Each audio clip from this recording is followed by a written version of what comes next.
en lo que nos habíamos quedado del péptido señal en la síntesis de hormonas proteicas, ¿sí?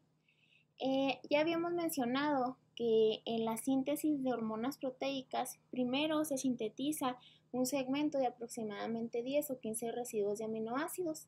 Ese segmento es lo que nombramos péptido señal, que ya habíamos mencionado que es como el código postal que tienen las proteínas para saber hacia dónde será su localización final o la localización que en ese momento de la síntesis tienen que tener.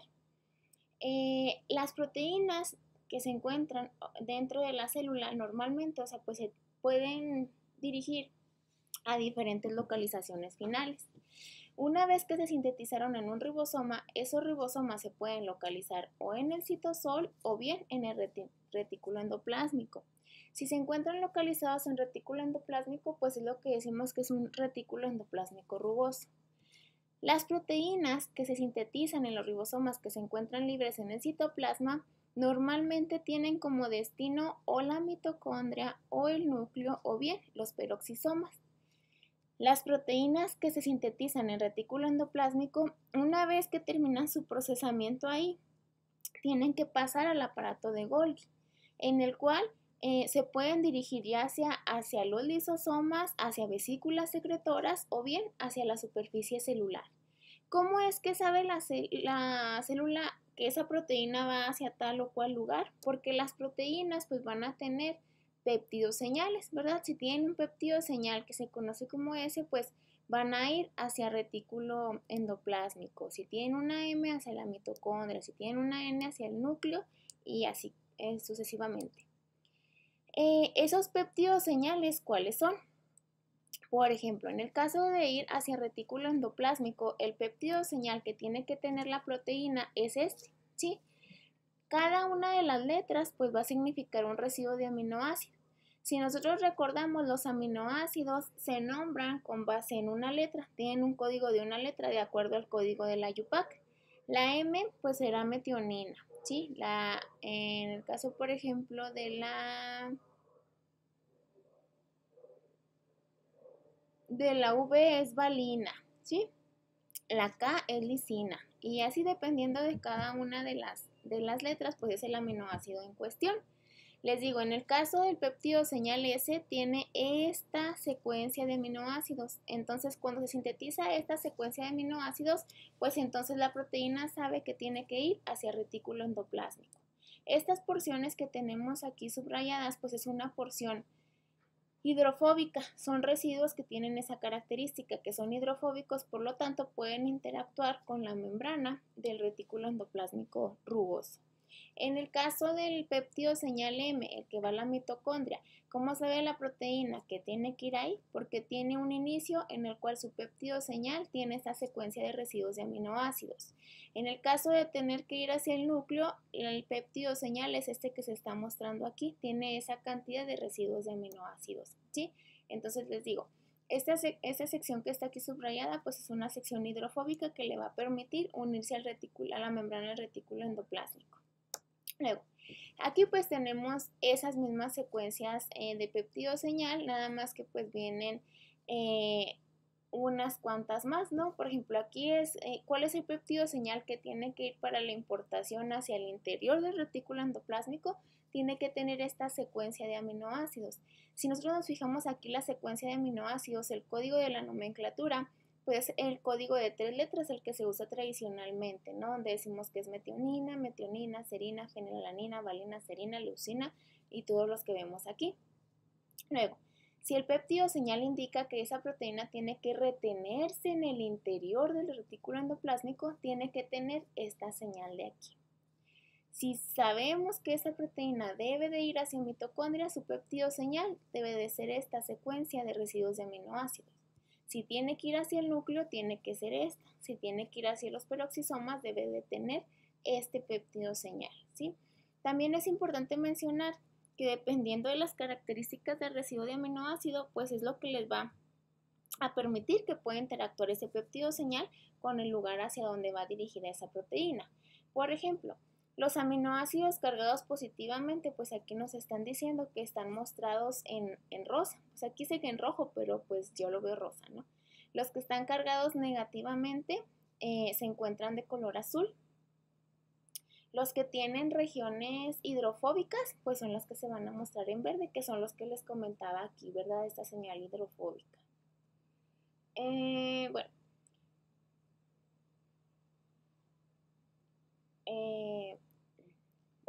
Eso es conforme a la síntesis de hormonas proteicas, que ya habíamos visto en la clase anterior, que cómo vas a ver la proteína hacia dónde dirigirse, pues es por esa señal que tiene, que es el péptido señal. Ahora hablaremos acerca de la síntesis de las hormonas esteroideas. Las hormonas esteroideas pues son de naturaleza química lipídica. Esas hormonas se van a producir en las gónadas y en las glándulas adrenales de los mamíferos. La síntesis de hormonas esteroideas va a ocurrir en retículo endoplásmico liso y en la mitocondria adrenal. Para que se pueda realizar la síntesis de estas hormonas esteroideas, pues se dice, ¿verdad?, que son precursoras del colesterol. El colesterol es el precursor de todas las hormonas esteroideas y está presente como lipoproteína de baja densidad en el plasma, ¿sí? Es por eso que comentábamos en clases anteriores que un animal que tenga deficiencias en cuanto a nutrición, si no tiene también el aporte necesario de colesterol, pues va a haber mermada su función reproductiva porque no tiene la materia prima con la cual puede empezar a sintetizar sus hormonas esteroideas, sus hormonas sexuales esteroideas, ¿sí? ¿Cómo es que se lleva a cabo la síntesis de esas hormonas esteroideas? El reactivo limitante para la síntesis de las hormonas esteroideas es el colesterol. El colesterol se encuentra libremente en el plasma en los mamíferos, pero para que se pueda empezar a metabolizar ese colesterol, para que se pueda empezar la biosíntesis de esas hormonas esteroideas, es necesario que el colesterol libre ingrese a la mitocondria. La enzima encargada de ingresar esa molécula del colesterol a la mitocondria se conoce como enzima STAR, por sus siglas en inglés, Steroidogenic Acute Regulator Protein. ¿Qué significa esto? Proteína regulatoria aguda esteroidogénica, ¿sí? Entonces, digamos, les digo, el reactivo limitante para la síntesis de hormonas esteroideas es el colesterol. Y la enzima responsable, digámoslo así, de la actividad de la síntesis de esas hormonas esteroideas es la enzima STAR. Si STAR tiene una alta eficiencia o está trabajando con una tasa más rápida, ¿qué significa eso? Que está ingresando una mayor cantidad de colesterol hacia la mitocondria. Si STAR trabaja con una eficiencia menor, entonces la cantidad de colesterol ingresada a la mitocondria será menor, ¿sí? Por eso es muy importante no perder de vista que es el reactivo limitante el colesterol y la enzima encargada de permitir el paso de ese colesterol hacia el interior de la mitocondria, ¿sí? En la mitocondria, pues se van a dar o se da lugar diferentes reacciones metabólicas que van a ir modificando la estructura del colesterol de manera tal que se pueden ir originando hormonas esteroideas como puede ser pregnenolona, progesterona, 17-hidroxiprogesterona, deoxicortisol, entre otros, ¿sí? Es lo que les comentaba aquí, que esta es la enzima limitante, ¿sí? Esta enzima es una proteína. No es redundante decir que la enzima es una proteína, porque nosotros sabemos que hay moléculas enzimáticas de naturaleza proteica y de naturaleza de RNA. Las enzimas que tienen como naturaleza química de RNA las conocemos como ribosimas, pero la mayoría de las enzimas pues sabemos que están conformadas por proteínas, ¿sí? Este es el caso de STAR. La proteína limitante para la síntesis de hormonas esteroideas es STAR y el reactivo limitante es la molécula del colesterol. Dentro de esas rutas metabólicas o dentro de esos cambios que va sufriendo la molécula del colesterol para poder generar las diferentes hormonas esteroideas, deben actuar sobre esas moléculas varias enzimas, las cuales tenemos aquí en este cuadrito. Aquí pues me gusta ponerles el cuadro porque tenemos el nombre común de esas hormonas. Tenemos la nomenclatura que se utilizaba anteriormente y la nomenclatura actual, porque luego en ocasiones nos topamos con artículos que ya son más viejitos o de años de 1990, 1980, y ellos todavía utilizan la nomenclatura antigua. Y luego nos topamos con artículos más novedosos del 2010, 2015, más actuales, y ellos utilizan pues la nomenclatura actual, ¿no? Por ejemplo, en ocasiones podemos estar hablando de la enzima aromatasa, pero a lo mejor en algún artículo viene como P450-ARO, y en uno de los artículos más recientes viene como CYP19. Entonces, eso es importante para que ustedes tengan en mente que en realidad estamos hablando de la misma enzima, ¿sí? Esas enzimas encargadas de metabolizar ese colesterol para dar lugar a las hormonas esteroideas son, la primera es la que ya estábamos hablando, ¿verdad? Es Side Chain Cleavage Enzyme o desmolasa, que es la P450-SCC, que su nombre actual pues es CYP11A1. Luego también tenemos la 3-beta de hidrogenasa hidroxiesteroide, que también es conocida como 3-beta HSD, y su nombre actual pues sigue siendo el mismo. Luego tenemos la 17-alfa hidroxilasa o 17-20 liasa, que es lo que conocemos como P450-C17 o bien CYP17. Tenemos también la 21 hidroxilasa, que es conocida como P450-C21 o CYP21A2. También existe la 11 beta hidroxilasa, que la conocemos actualmente como CYP11B1, pero anteriormente se conocía como P450-C11. Tenemos aldosterona sintasa, que antes era conocida como P450-C11AS y ahora es conocida actualmente como CYP11B2. Y finalmente tenemos la aromatasa, que es lo que les comentaba, actualmente se conoce como CYP19 y anteriormente como P450-ARO. Para explicar la síntesis de las hormonas esteroideas únicamente nos bastará esta diapositiva. Esta diapositiva, así en una sola imagen, pues contiene muchísima información. Aquí lo que nos está ejemplificando es que a partir de la molécula del colesterol, de esa estructura de 27 átomos de carbono, se va a ir reduciendo esa estructura. Van a ir actuando enzimas sobre esa molécula de manera tal que van a ir originando las hormonas que conocemos como progestágenos, los andrógenos, los estrógenos y los glucocorticoides, así como los mineralocorticoides. Luego, es importante también que tengamos en cuenta que las enzimas en este esquema pues vienen representadas su nombre con un rectángulo. Dependiendo del color del rectángulo, pues está indicando en dónde, en qué región de la célula se localiza esa enzima. Por ejemplo, aquí nos dice, lo que está coloreado como rosa son enzimas que se localizan en la mitocondria. Lo que está coloreado verde son enzimas que se van a localizar en retículo endoplásmico liso, ¿sí?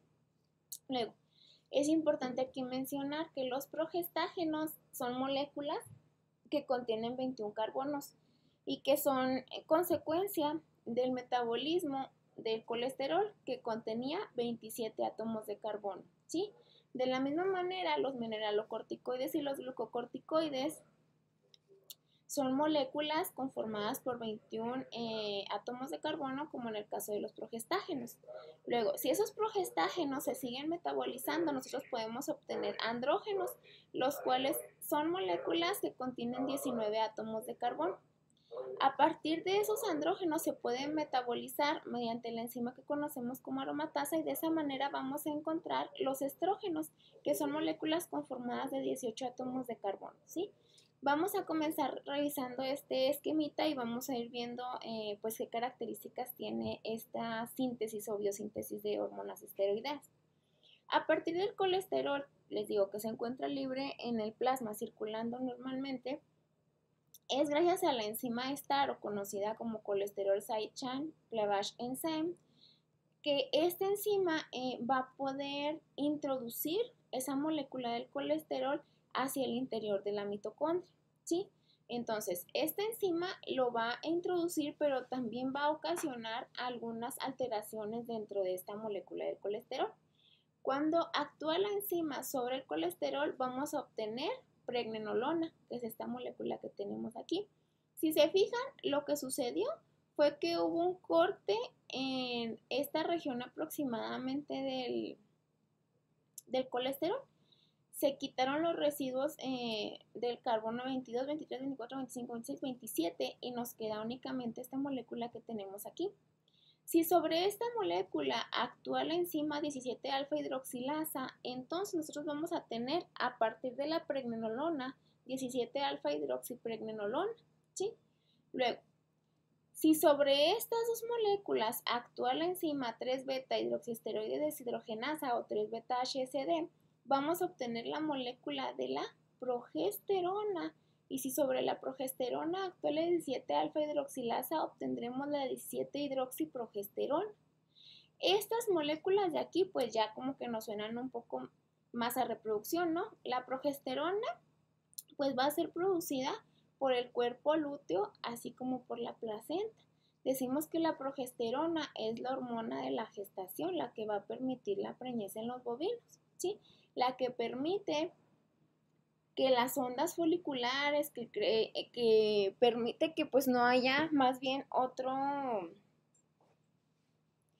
ovulación, que se mantenga esa gestación, ¿sí? Antes de que se produzca la placenta, pues les digo, la fuente, la que está originando esa progesterona es el cuerpo lúteo, ¿sí? Luego, también es importante mencionar que a partir de estas moléculas yo voy a obtener los mineralocorticoides o glucocorticoides, ¿sí? Que esta enzima puede actuar sobre ellas, 21-hidroxilasa, y de esa manera yo puedo obtener deoxicorticosterona u 11-deoxicortisol, que sobre estas moléculas pueden actuar la 11-beta hidroxilasa y entonces yo pudiera obtener las hormonas que conocemos como corticosterona o cortisol. El cortisol sabemos que es la hormona del estrés. El cortisol, una vez que se libera, por ejemplo, en el caso de hembras gestantes, antes del parto se tiene que liberar cortisol para poder inducir en lo que es la cascada, pues para inducir el parto, ¿no? Luego, sobre la corticosterona puede actuar otra enzima que se conoce como aldosterona sintasa. ¿Para qué? Para producir esa hormona aldosterona, que tiene que ver pues con la regulación de la presión arterial, la regulación de absorción o resorción de líquidos en mamíferos, ¿sí? Luego, volviendo acá a los progestágenos. Si se fijan, pues los progestágenos siguen teniendo 21 átomos de carbono, ¿sí? Lo mismo sucede con los mineralocorticoides y con los glucocorticoides. Luego, si sobre estos progestágenos que tienen aquí 21 átomos de carbono actúa sobre ellos la 17-20 liasa, lo que va a ocasionar es que pues se eliminen, vamos a decir, 2 carbonos de estas moléculas. De manera tal que yo voy a obtener dehidroepiandrosterona y androsteneidona, ¿sí? Luego, yo también pues puedo obtener androsteneidona a partir de que actúe la enzima 3-beta HSD sobre dehidroepiandrosterona. Después, sobre estas moléculas puede actuar la enzima 17-beta HSD y de esa manera podemos tener androsteneidol y testosterona. Luego, es importante aquí mencionar que ya estas moléculas pues únicamente tienen con ellas 19 átomos de carbono de los 27 que originalmente tenía el colesterol, gracias a que las enzimas que actuaron sobre ellas pues pudieron ocasionar esos cortes. Entonces, yo hasta aquí pues ya tengo la testosterona. En machos, pues sabemos que las concentraciones de testosterona son mayores que en hembras y gracias a ellos pues se deben diferencias reproductivas, diferencias de comportamiento, la madurez de los espermatozoides, se lleva a cabo la espermatogénesis y todo lo demás.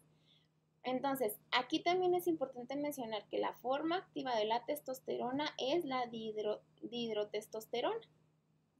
¿Cómo es que la testosterona se puede volver activa? Porque sobre ella debe de actuar una enzima que se conoce como 5-alfa reductasa. Si esta hormona no actuara sobre la testosterona, no se tendrían las funciones biológicas que se conocen de testosterona en machos, ¿sí? Obviamente también en hembras esta enzima se puede estar expresando 5-alfa reductasa, de hecho es normal que se exprese, porque en hembras pues también hay cierta concentración de testosterona o de dihidrotestosterona, ¿verdad? Nada más que sabemos que debe haber un nivel de expresión mayor de enzima aromatasa que de 5-alfa reductasa en el caso de hembras. En el caso de machos, lo normal es que haya una tasa de expresión génica mayor de 5-alfa reductasa que de aromatasa, ¿sí? Entonces, a partir de la testosterona, yo puedo obtener el estradiol gracias a la enzima aromatasa que actúa sobre estas moléculas para poder obtener los estrógenos. Si nosotros nos fijamos aquí, los andrógenos son moléculas que contienen 19 átomos de carbono, mientras que los estrógenos son moléculas que contienen únicamente 18. ¿Por qué? Porque sobre esos andrógenos actuó la aromatasa de manera tal que produjo un cambio y pues hubo una eliminación de un átomo de carbono. Y de esa manera podemos obtener estrona y estradiol, que pueden ser convertidos hacia estriol. Aquí es importante mencionar también que pues a lo mejor nos queda la duda, ¿no? De que cómo es posible que a partir de la progesterona se pueda obtener la aldosterona. O qué es lo que va a regular que la progesterona, bueno, por ejemplo, en el caso del cuerpo lúteo, que únicamente llegue hasta aquí la síntesis de hormonas esteroideas, que no se lleve a cabo desde el colesterol, que no suceda todo este proceso hasta obtener estrógenos. Si yo únicamente el cuerpo lúteo me quiero quedar únicamente con progesterona, o sea, lo único que necesito hacer es que dentro de ese cuerpo lúteo el colesterol entra a mitocondria, se sintetice la pregnenolona porque es precursora de la progesterona y luego que haya progesterona y que hasta aquí se quede la síntesis de esas hormonas proteicas, que este proceso únicamente se bloquea hasta aquí. ¿Cómo es que lo puedo lograr o cómo es que el organismo lo logra?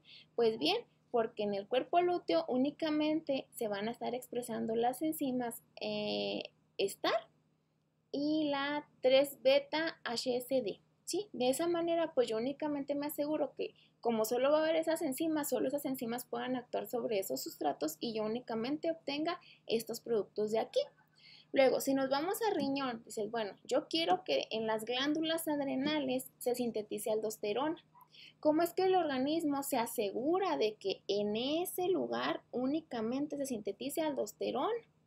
Pues lo que sucede es que ahí se tiene que estar expresando el gen, o bueno, tiene que estar presente la enzima aldosterona sintasa, tiene que estar presente la enzima STAR, la 3-beta-HSD, la 21-hidroxilasa, la 11-beta-hidroxilasa y la aldosterona sintasa. Porque si no estuviera aldosterona sintasa, pues únicamente llegaríamos hasta corticosterona, o bien pudiéramos llegar a cortisol si también estuviera la 17-alfa hidroxilasa, ¿verdad? Pero en realidad, pues si yo en glándula adrenal lo que estoy tratando de sintetizar es aldosterona en el organismo, entonces tiene que asegurarse de que en esa célula encargada de producir aldosterona se tenga que estar expresando la enzima aldosterona sintasa, se tenga que estar expresando el gen que codifica para la enzima aldosterona sintasa, ¿sí? ¿Por qué únicamente a lo mejor decimos aldosterona se sintetiza en glándula adrenal? Porque es el único lugar del organismo en el cual se está expresando el gen para aldosterona sintasa. Si yo no tengo esta enzima en ningún otro órgano, no voy a poder, a ninguna otra célula, no voy a poder obtener la aldosterona, ¿sí? Como por ejemplo aquí tenemos el caso de la aromatasa. La aromatasa tiene que estarse sintetizando en ovario. Entonces, por ejemplo, en el caso de los machos, como los machos pues no tienen ovarios, por lo tanto no tendrán la expresión génica aumentada de aromatasa. Si en un macho hubiera un desequilibrio en expresión génica, el gen que codifica para la aromatasa, que estuviera, digamos, sobreexpresado o que esa enzima estuviera en mayor cantidad, entonces ahí tendríamos un problema de feminización, porque en el macho tendría altos niveles de estrógenos, más altos de los que normalmente tienen que existir, ¿sí? Luego, eso también es importante. Si dentro de un macho la expresión génica de 5-alfa reductasa se ve disminuida, también hay un caso, digamos, de, pues sí, vamos a decirlo así, feminización, pero en este caso tiene que ser reducción de la masculinidad, ¿Por qué? Porque la forma activa de la testosterona no se está dando, no se puede llevar a cabo esas funciones biológicas que se desencadenan por la forma activa de la testosterona. Entonces, aquí es sumamente importante la expresión génica, lo que da lugar a estas enzimas. Si, por ejemplo, en un cuerpo lúteo se estuviera expresando la 27-hidroxilasa, la 11-beta-hidroxilasa y la aldosterona sintasa, entonces ahí ese colesterol que pudiera entrar hasta el cuerpo lúteo, yo ahí pudiera producir aldosterona, ¿no? Pero a final de cuentas, pues la función biológica del cuerpo lúteo no es producir aldosterona, sino progesterona. ¿Por qué? Porque únicamente en ese sitio, en ese tejido, se están expresando únicamente las enzimas necesarias para poder llegar hasta la síntesis de progesterona. Por ejemplo, en el caso de los machos, obviamente en testículo tiene que haber una alta expresión génica de los genes que codifican para 5-alfa reductasa, ¿sí? Entonces, si yo sé que en el caso del macho en testículos es donde se van a producir los andrógenos, entonces ahí en los testículos tiene que haber una alta expresión génica de 17-beta-HCD y de 5-alfa reductasa, así como de 3-beta-HCD. Si no existieran estas enzimas o si se vieran alteradas la expresión génica de los genes que codifican para estas enzimas, entonces habría un problema reproductivo en macho, ¿sí? Luego, en el caso de las hembras, si hay un desorden en la expresión génica de la aromatasa, entonces tendríamos un problema reproductivo. ¿Por qué? Porque se está afectando la síntesis de hormonas esteroideas de la hembra, ¿sí? Entonces, de aquí, pues la importancia y la interrelación que hay entre expresión génica de estas enzimas con la síntesis de hormonas esteroideas. Porque luego en ocasiones nos puede causar confusión que alguien diga, hay un desorden en la síntesis de estrógenos porque se ve alterada la expresión génica. Entonces alguien puede decir, pero ¿cómo lo voy a relacionar si los estrógenos son hormonas esteroideas y no son producto de la expresión génica de un gen? O sea, yo a partir de la expresión de un gen no voy a obtener como producto final estrógeno, ¿verdad? El estrógeno se obtiene a partir de la molécula del colesterol, que sobre ella actuaron enzimas para poder modificarla y finalmente obtener estrógenos.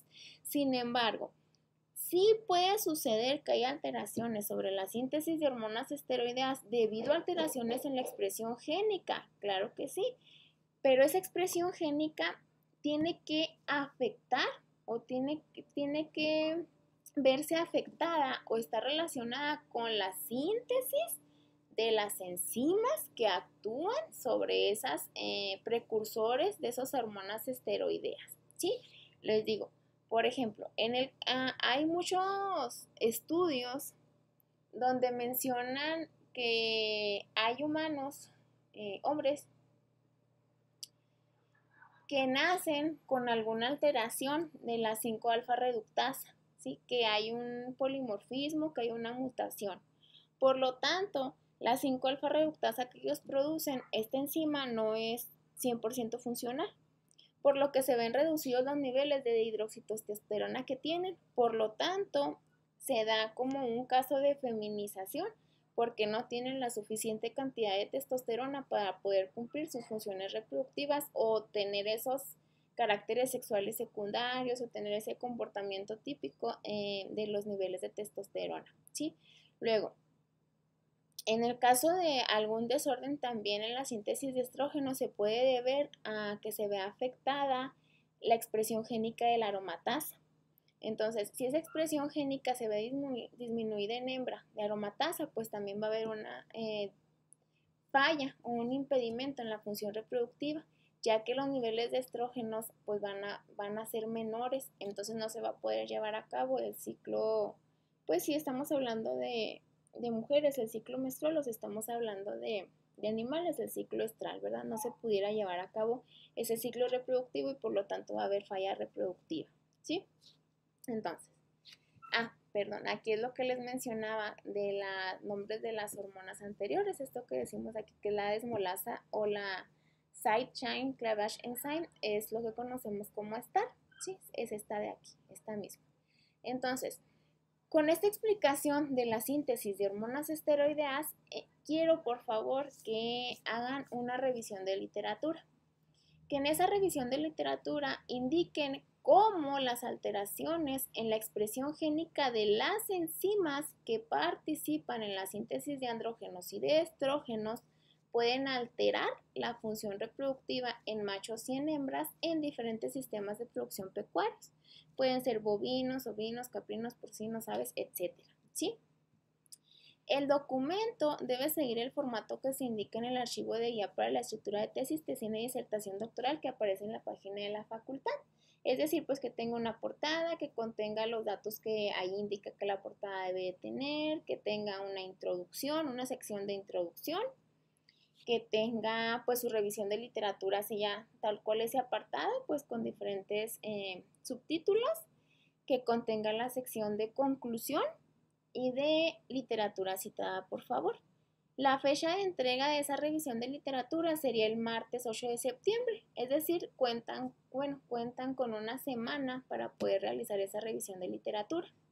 Entonces, lo que quiero es que revisen cómo las alteraciones de las enzimas que participan en la producción de andrógenos y en la producción de estrógenos pueden afectar la función reproductiva tanto en machos como en hembras, ¿sí? Es decir, en este caso, pues, ¿qué enzimas son las que yo necesito para la producción de andrógenos?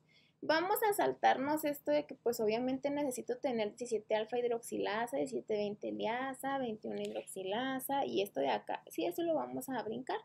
Yo necesito que se enfoquen sobre qué alteraciones pudiera haber a lo mejor en la producción de esta enzima 17 beta HSD, en la 3 beta HSD, en la 5 alfa reductasa y en la aromatasa, ¿sí?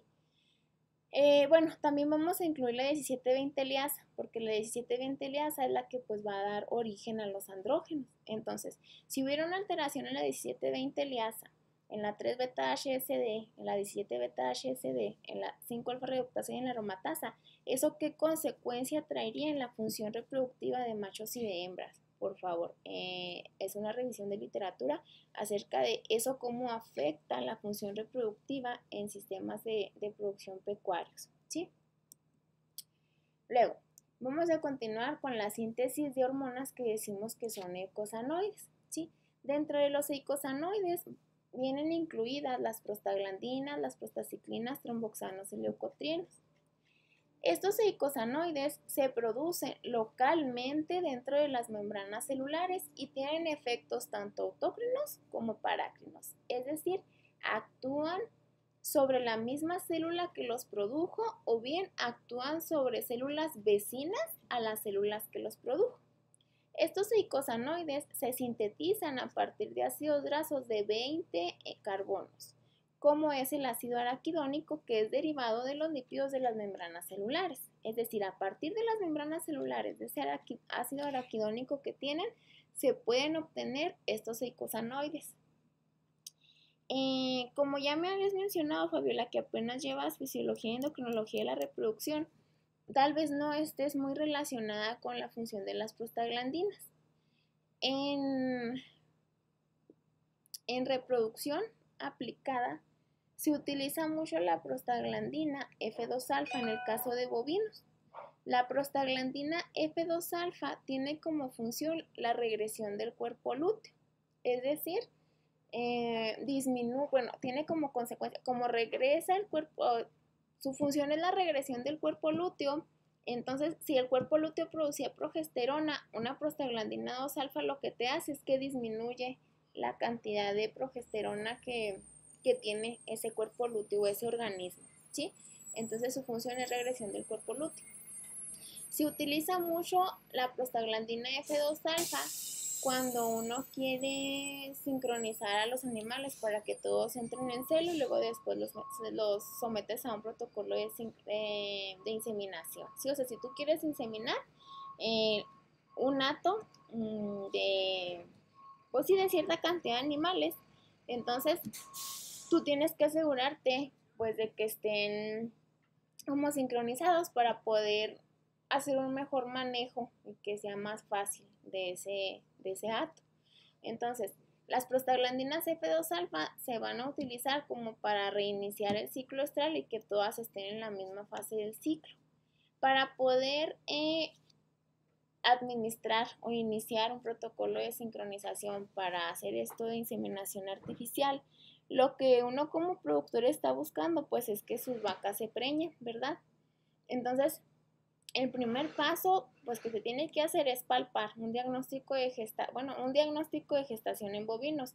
Digamos, el diagnóstico de gestación pues más utilizado actualmente es la palpación rectal, aunque también pues se puede hacer por medio de ultrasonografía. Sí, con un ultrasonido pues tú vas a ver en los cuernos uterinos si hay líquidos, si hay embriones, si hay feto dentro del, perdón, si hay feto, no si hay embrión, si hay feto dentro del cuerno uterino, ¿verdad?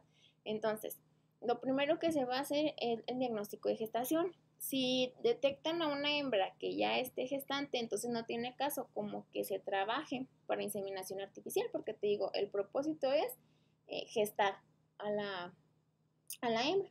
Entonces, si la hembra ya está gestante, pues qué caso tiene, o sea, pues no se necesita que la sometas al tratamiento, ¿sí?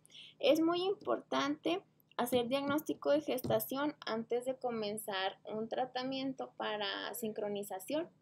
¿Por qué? Porque la sincronización, tú con lo que empiezas o con lo que les reinicias el ciclo a todas, es una aplicación de prostaglandinas F2 alfa. Una prostaglandina F2 alfa en los primeros meses de gestación de una hembra, pues en el caso de los bovinos, puedes provocar un aborto. Entonces, por ejemplo, si tú no haces diagnóstico de gestación, a todas les vas a colocar prostaglandina F2 alfa. Y si dentro de ellas había una que ya estaba gestante, la van a hacer que aborte. Entonces, eso pues como que es contraproducente, o sea, eso ni siquiera no es un buen trabajo. Si al final de cuentas tú lo que quieres hacer es que se gesten las vacas, como una si ya estaba gestante y le echas a perder la gestación, entonces pues de qué estamos hablando, ¿no? En el caso de los cerdos, la prostaglandina E es la prostaglandina que puede mantener, o se dice que la hormona de la gestación para el caso de cerdos, ¿sí? Pero es la prostaglandina E. En el caso de bovinos, la prostaglandina F2 alfa es la que hace que haya regresión del cuerpo lúteo. O sea, digamos, puede provocar abortos porque va a disminuir la cantidad de progesterona que se encuentra produciendo el animal, pero que es debida a la producción del cuerpo lúteo. Porque si nosotros ya estamos hablando de una hembra que está gestante y que tiene placenta ya formada, la mayor fuente de producción de progesterona es la placenta. Entonces la prostaglandina F2 alfa no va a hacer como que se desprenda la placenta, ¿verdad? Lo que hace la prostaglandina F2 alfa es que causa regresión del cuerpo lúteo.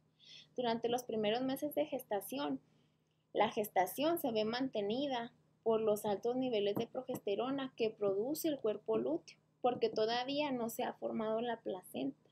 Una vez que se forma la placenta, entonces ya lo que mantiene la gestación son los altos niveles de progesterona, pero producidos por la placenta.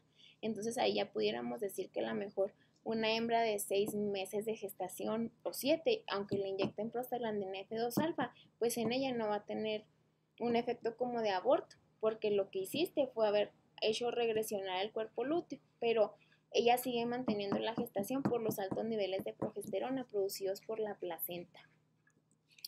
Bueno, entonces decimos que esos eicosanoides se van a producir a partir de ácidos grasos de 20 átomos de carbono localizados en las membranas celulares, en los lípidos, específicamente en el ácido araquidónico.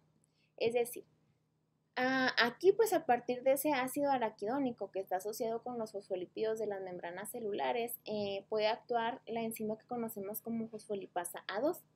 Eso va a liberar esos ácidos araquidónicos de la membrana celular. Sobre ellos pueden actuar la ciclooxigenasa, que es otra enzima, para producir prostaglandina H2. A partir de esta prostaglandina pues se pueden sintetizar diversos compuestos como pueden ser tromboxanos, prostaciclinas y prostaglandinas. Luego, sobre este ácido araquidónico libre puede actuar la lipoxigenasa, la cual puede finalmente producir leucotrienos, que son moléculas que tienen acción importante sobre el sistema inmune, ¿sí? Este pues es un esquema un poco más actualizado. Este esquema lo saqué del libro ese que te mencionaba, que te había compartido por la plataforma, que se llama Endocrinología Animal Aplicada. Nada más que esta versión es más viejita, ¿sí? Y esta versión es más nueva, por eso está pues diferente el esquema. Quise incluir los dos porque pues en uno está como que un poco más sintetizado y en el otro ya está pues hasta con las moléculas, pues para tener una idea de cómo es que están actuando las enzimas sobre esas moléculas y qué productos podemos obtener a partir de ellos, ¿sí? Aquí tenemos un fosfolípido de membrana celular. Te digo, va a haber ácidos araquidónicos que estén asociados con ellos. Entonces, una vez que el ácido araquidónico se encuentre libre, que ya no está unido en membrana celular, pueden actuar sobre ellos la ciclooxigenasa o la 5-lipoxigenasa. A partir de la ciclooxigenasa se pueden obtener intermediarios de endoperóxidos cíclicos como sintasa, y a partir de ellos, dependiendo de la enzima que actúe sobre ellos, pues vamos a obtener diferentes moléculas. Si sobre él actúa la sintasa de prostaglandinas, podemos obtener prostaglandinas. Ejemplos de ellos es la prostaglandina E2-alfa o la prostaglandina F2-alfa, ¿sí? Luego, si sobre él va a actuar la enzima sintasa prostaciclina, pues vamos a obtener las prostaciclinas, como es el caso de la I2. Si sobre él actúa la sintasa tromboxano, vamos a tener tromboxanos como el tromboxano A2, ¿sí? Luego, si sobre el ácido araquidónico actúa la 5-lipoxigenasa, tendremos leucotrienos, como el leucotrieno A4, ¿sí? Luego, eso es en cuanto a la síntesis de icosanoides. Ahora vamos a ver qué tenemos con relación a la síntesis de monoaminas. Si te fijas, tal vez pues nosotros pudimos haber englobado síntesis de hormonas esteroideas y síntesis de hormonas proteicas y nada más dejarlo en esos dos grupos en la clasificación de las hormonas de acuerdo a su naturaleza química. Pero quisimos profundizar aún más y separarlas en 4 grupos, porque pues síntesis de icosanoides, tal vez uno pudiera pensar que eso lo pudimos haber incluido dentro de hormonas esteroideas, porque siguen teniendo naturaleza química lipídica. Sin embargo, los eicosanoides no se derivan del metabolismo del colesterol. Es por eso pues que los hemos separado, sino que son derivados del ácido araquidónico. Luego, en el caso de las monoaminas, pues también tienen naturaleza aminoacídica, ¿verdad? Sin embargo, estos no son productos de la expresión génica de un gen, ¿sí? O sea, yo no voy a obtener estas monoaminas como obtengo las hormonas proteicas. Es por eso que pues mejor con base a la naturaleza química de las hormonas hemos decidido separarlas en 4 grupos, ¿verdad? Que son hormonas esteroideas, hormonas proteicas, monoaminas y icosanoides, ¿sí? En el caso de las monoaminas, ¿cómo es que se van a sintetizar? Las monoaminas son neurotransmisores y hormonas derivadas de aminoácidos, ¿sí? La modificación de tirosina específicamente conduce a la síntesis de catecolaminas, que son dopamina, epinefrina y norepinefrina. La tirosina proviene de la dieta o de la conversión de la fenilalanina en el hígado. Entonces, las monoaminas van a provenir de lo que es el metabolismo de la tirosina, ¿sí? Nosotros, a partir de esa molécula de tirosina, mediante ciertas enzimas que van a actuar sobre ella, yo puedo tener dihidroxifenilalanina, que es mejor conocida como dopa. Si la dopa descarboxilasa actúa sobre ella, pues entonces yo voy a obtener dopamina. Si sobre la dopamina actúa dopamina hidroxilasa, voy a tener norepinefrina. Si sobre la norepinefrina pueden interactuar estas enzimas, que es la metiltransferasa y la S-deinosilhomocisteína, entonces yo voy a tener epinefrina. La epinefrina es sinónimo de la adrenalina, la norepinefrina es sinónimo de la noradrenalina. Entonces, nosotros sabemos que esas hormonas como adrenalina y noradrenalina tienen funciones muy importantes dentro de la fisiología animal. La adrenalina pues es la hormona que nos está preparando para la lucha o para la huida. Si tenemos que correr, pues por ejemplo, nuestro flujo sanguíneo tiene que ser más eficiente, nuestra oxigenación en sangre tiene que ver vasodilatación, tienes que mantener irrigados los músculos de tu cuerpo más que haya oxigenación en cerebro, ¿no? Sino que tienes que mandar más flujo sanguíneo hacia esos músculos que van a estar más, pues más activos, ¿sí? Entonces, de esta manera es como se pueden sintetizar esas monoaminas a partir del metabolismo de la tirosina, ¿sí? Luego, bueno, digamos así tal cual una función reproductiva, pues no van a tener la adrenalina y la noradrenalina, ¿verdad? Sin embargo, aquellos animales en los cuales pueden estar muy estresados, pues ahí es donde su función reproductiva pudiese disminuir por el estrés que se genera a la hora del manejo o por diferentes situaciones. Si nosotros los vamos a colocar en situaciones de estrés, pues tal vez su función reproductiva se vea mermada. Aquí me faltó mencionar algo bien importante en la síntesis de hormonas esteroideas. En un programa especial que hizo un alumno de doctorado de ahí de la facultad, se observó que animales más temperamentales, es decir, pues con mayor como agresividad, pues sí, más temperamentales, tenían una circunferencia escrotal reducida. Entonces, con base a estas relaciones,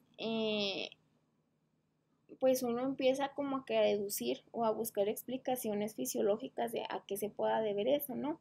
Porque así como se vio que había animales más temperamentales y tenían circunferencia escrotal reducida, aquellos animales que eran menos temperamentales tenían mayor circunferencia escrotal. Entonces, la explicación que damos es que al momento de que hay animales más temperamentales, que es que tienen mayores niveles de cortisol. Entonces, si nosotros nos fijamos aquí en nuestro esquemita, pues a lo mejor si hay un suministro de colesterol, por poner un número, vamos a decir que hay 15 gramos de suministro de colesterol. Esos animales temperamentales, tal vez de esos 15 gramos, 10 gramos de colesterol lo están utilizando para que se generen cortisol, eso a lo mejor 10 gramos de cortisol. Y entonces los 5 gramos que le quedan sobrantes, pues los van a utilizar para testosterona. Luego, aquellos animales que no son temperamentales, a lo mejor de esos 15 gramos de colesterol que tienen, tal vez 5 gramos o menos los utilicen para la síntesis de colesterol. Y todo lo demás que se utilice, pues los 10 gramos o lo que les quede, vendrán a hacer síntesis de testosterona. Entonces, por eso es importante entender la fisiología de las hormonas en un sistema fisiológico, en un sistema vivo, perdón. Porque entonces yo puedo estar relacionando algún hallazgo que yo tenga, ¿no? Físico, o algún comportamiento con la reproducción, con la fisiología. ¿A qué se debe? Pues tal vez les digo a que la síntesis del colesterol va más arriba o es precursora, digamos, de la síntesis de la testosterona. Entonces tal vez a eso se debe, que hay una mayor cantidad de colesterol que se está utilizando para producción de cortisol y entonces ya nos queda una baja cantidad de cortisol para poder obtener testosterona. En cambio, si yo todo mi colesterol lo dirijo hacia la síntesis de testosterona, no se va a desviar hacia la síntesis de cortisol, entonces tendré un mayor comportamiento reproductivo o más favorable en el macho, ¿sí? Luego, vamos a hablar aquí finalmente de lo que es la familia de glucoproteínas. La mayoría de las proteínas que se van a sintetizar deben de sufrir modificaciones posttraduccionales para poderse ser moléculas funcionales o funcionalmente activas, ¿no? Es importante hablar de la familia de glucoproteínas porque esas glucoproteínas, hay varias hormonas reproductivas que tienen esa característica, son hormonas glucoproteicas. ¿A qué nos referimos con esto? A que son proteínas que traen ligadas consigo carbohidratos, ¿sí? Entonces, ¿qué es una glucoproteína? Son proteínas conjugadas, están formadas de dos subunidades distintas unidas de modo covalente, constituidas por subunidades alfa y beta. Todas las subunidades alfa son productos de un único gen, mientras que diferentes genes generan la subunidad beta, ¿sí? ¿Cuáles son esas glucoproteínas que participan dentro de las funciones reproductivas en mamíferos? Es la FSH, la LH, en el caso de los humanos la HCG, que es gonadotropina coriónica humana, en el caso de equinos es la ESG, gonadotropina coriónica equina, y pues también incluimos la hormona estimulante de la tiroides, porque sabemos que el metabolismo de esa hormona pues afecta muchas funciones en general de un organismo vivo, ¿sí? ¿Cuál es la característica que comparten estas glucoproteínas? Que un único gen o el mismo gen va a producir la subunidad alfa de esas glicoproteínas, pero otro gen va a producir la subunidad beta específica para que se pueda formar la hormona estimulante de la tiroides, la hormona estimulante folículo estimulante, la hormona luteinizante, la gonadotropina coriónica humana y la gonadotropina coriónica equina. ¿Qué quiere decir esto? Que como podemos observar en esta imagen, FSH, LH, HCG, TSH y SG comparten la misma subunidad alfa. Y lo que las hace diferentes será su subunidad beta. Por lo tanto, el receptor para estas hormonas lo que tiene que identificar será la subunidad beta, porque si llegara a identificar la subunidad alfa, pues entonces el receptor para FSH va a decir que tiene FSH cuando haya LH, cuando haya TSH, HCG o SG, ¿sí? Entonces, de ahí la importancia de ser específica la unión entre receptor con su hormona, con su sustrato. Les digo, esas glucoproteínas se caracterizan porque la subunidad alfa es la misma para todas, mientras que la subunidad beta es diferente. Por lo tanto, el receptor de esas hormonas tiene que identificar o ser capaz de identificar una parte de esa subunidad beta que no se comparta con ninguna de las otras hormonas, ¿sí? Luego, ¿cómo es que se van a liberar esas hormonas? Los mecanismos que regulan la liberación de las hormonas, ¿cómo son? Hay hormonas tróficas que pueden estimular la liberación de otras hormonas, como es el caso de la TSH, la hormona estimulante de la tiroides, que va a estimular la liberación de tiroxina. La FSH y la LH estimulan la liberación de hormonas esteroideas gonadales. O por ejemplo, la GnRH, la hormona liberadora de gonadotropinas, estimula la liberación de FSH y LH, ¿sí? Estas hormonas también pueden ser liberadas por estímulos nerviosos o bien pueden ser liberadas en respuesta a niveles de algunos metabolitos. Por ejemplo, tal es el caso de la insulina. Altos niveles de glucosa van a estimular la liberación de esta hormona, ¿sí? ¿Cómo es que decimos que podemos estar hablando de esa liberación o de ese sistema neuroendocrino? ¿Cómo se puede liberar una hormona a partir de un estímulo nervioso? Un ejemplo de ello es la liberación de la hormona oxitocina y pues tiene que ver con la eyección de la leche. Por ejemplo, en el caso de las vacas, para poder empezar a liberar ellas la leche de su glándula mamaria, tiene que haber contracción del músculo liso de las células que se encuentran dentro de la glándula mamaria. La hormona que va a facilitar esa eyección de la leche se conoce como oxitocina. ¿Cómo es que se libera la oxitocina? La oxitocina se va a liberar desde el cerebro y va a viajar por torrente sanguíneo hasta que llega a la glándula mamaria. Pero ¿cómo es el estímulo para la liberación de esa hormona? Pues bien, una vaca puede estimularse mediante el masaje que se da en la ubre antes de empezar a ordeñarla.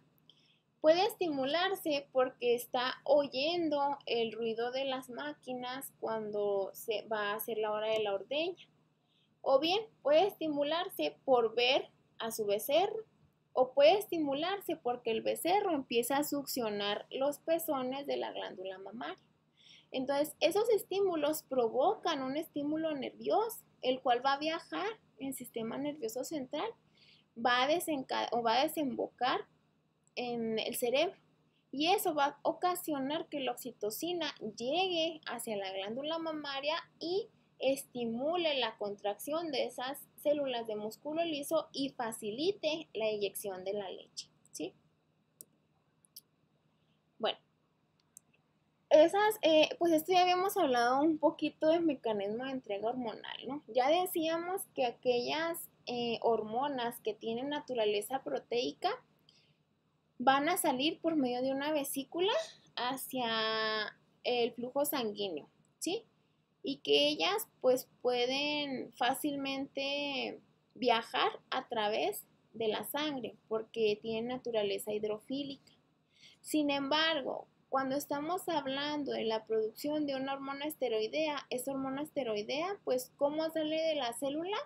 Fácilmente por difusión facilitada, por transporte pasivo por la membrana plasmática, porque como tiene naturaleza hidrofóbica, que es igual a la que hay en la membrana plasmática de las células, pues ella se va a difundir. Luego, para poder viajar a través de la sangre, entonces ahí sí ya no lo va a poder hacer ella solita, sino que se va a tener que unir a una proteína que sea su proteína acarreadora, que sea su vehículo de transporte por lo que dure ahí su viaje a través del torrente sanguíneo, ¿sí? Bueno, entonces hasta aquí quedamos en esta clase. Esta clase es la clase del martes. El miércoles no voy a subir clase, esperando pues que me mandes el artículo que te encargué la semana pasada, Fabiola, la de que me mandes un artículo pues que se relacione mucho con lo que tú vas a hacer en tu tesis de maestría. Ese día, a esa hora, pues yo espero analizar ese artículo, ¿verdad? Y el jueves tampoco vamos a tener clase para que tú empieces a avanzar sobre la revisión de literatura que te mencioné aquí. Hasta el viernes te subiría la clase en la cual empezaríamos a hablar sobre receptores hormonales. Entonces, la clase de hoy es la clase del martes. Mañana no habría clase, te digo, para yo poder checar el artículo que me mandes y revisarlo y pues ya ver qué es exactamente lo que tenemos que analizar sobre ese artículo. Pero entonces el miércoles no hay clase para yo analizar ese artículo que me mandes. El jueves, te digo, toma el tiempo de la clase para comenzar, bueno, o para avanzar, ¿verdad? Sobre la revisión de literatura que te encargué el día de hoy. Y ya el viernes te subo la clase esta del tema de receptores hormonales. Pues yo creo por mi parte es todo.